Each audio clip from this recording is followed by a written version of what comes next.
ষষ্ঠী। আজ 28 তারিখ রোববার, এখন বাজে সন্ধে 7:30। তো 8টাতে আমাদের ট্রেন চলে আসবে নর্থ ইস্ট।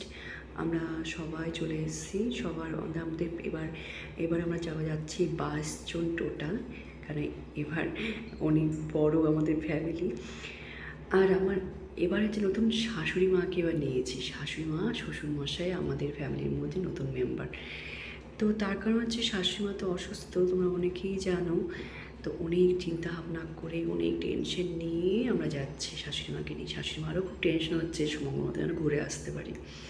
শাশুড়ি মাকে যেখানে নিয়ে যাচ্ছি, সেটা কোথায় নিয়ে যাচ্ছি, কীভাবে যাব, সমস্ত কিছু তোমাদের সাথে শেয়ার করবো, কেমন? চলো। 8টায় ট্রেন ঢুকে গেছে, আমরা সবাই যাচ্ছে মতো বসে পড়েছি। এটা হচ্ছে এসি, আর এসিতে না গেলে আমরা পারবো না যেতে, কেন প্রচণ্ড গরম। আমাদের 24 ঘন্টা ট্রেনে গেল, এখন আমাদের নামার পালা। এখন বাজে 5:30, 5:45 মতো বাজে। 6:30টায় ট্রেন নামিয়ে দিবে মনে হচ্ছে। প্রচণ্ড টায়ার্ড লাগছে আমাকে দেখে। এই তো আমরা নেমে গেছি ট্রেন থেকে, আমরা এখন বাইরে স্টেশনের বাইরে যাচ্ছি, গাড়ি আমাদের জন্য ওয়েট করছে। যে ট্রাভেল এজেন্সি সোর্সে এসেছি, ওনারাও সত্যি খুব ভালো সার্ভিস দিচ্ছে। বাইরে বেরিয়ে দেখি গাড়ি দাঁড়িয়ে আছে আমাদেরকে নিয়ে যাওয়ার জন্য হোটেলে। আমাকে দেখে দেখো কীরকম টায়ার্ড লাগছে, কারণ আমরা শুক্রবার রওনা দিয়েছি, শনিবারে এসেছি আসানসোল থেকে।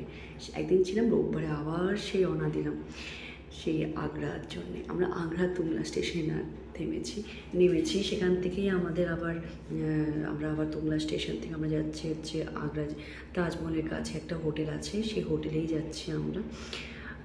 হোটেলটা আমাদের তুংলা স্টেশন থেকে হোটেল ঠিক 40 মিনিট মতো সময় লাগবে বলছে। তো তাড়াতাড়ি পৌঁছে যাব। দেখো শহরটা কিছু সাজিয়েছে, এখানে নবরাত্রিও সাজানো হয়েছে। আমাদের ওখানে যেরকম দুর্গাপুজো হচ্ছে, আর এখানে নবরাত্রি হচ্ছে। লাইটের লাইট চারদিকে, কি সুন্দর লাগছে। এটা পুজোর মণ্ডপ। আমি গাড়ির থেকে জাস্ট একটু অল্প ফটো তুললাম আর একটু ভিডিও করলাম তোমাদের সাথে শেয়ার করার জন্য। আমরা চলে এসেছি, হোটেলের বাইরে দাঁড়িয়ে আছি, আর হোটেলে ঢুকবো আমরা। তো কোথায় যাব, কি করব, সমস্ত কিছু তোমাদের সাথে শেয়ার করব, কেমন? টাটা।